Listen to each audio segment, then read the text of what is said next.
At sunrise in a quiet village, a humble man named Tomas sat outside his small wooden hut.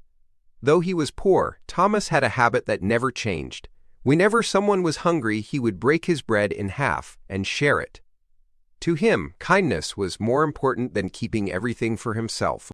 One afternoon, villagers gathered around Tomas and asked him, "Why do you give away food when you barely have enough?" Tomas simply smiled and held a small piece of bread. He said softly, "If we share what little we have, no one will truly be poor."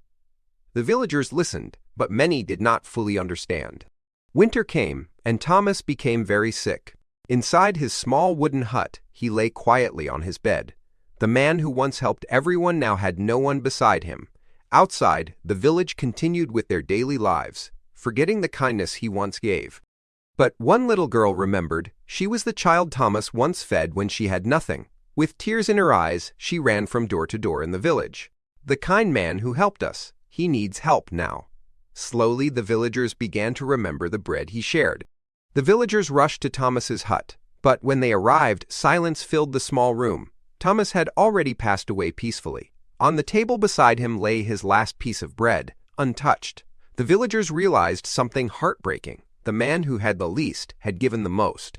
The next morning, the villagers gathered outside Tomas's hut at sunrise. Each of them held a piece of bread in their hands. In silence, they promised to continue the kindness Tomas had shown them. And from that day on, no one in the village would ever go hungry again.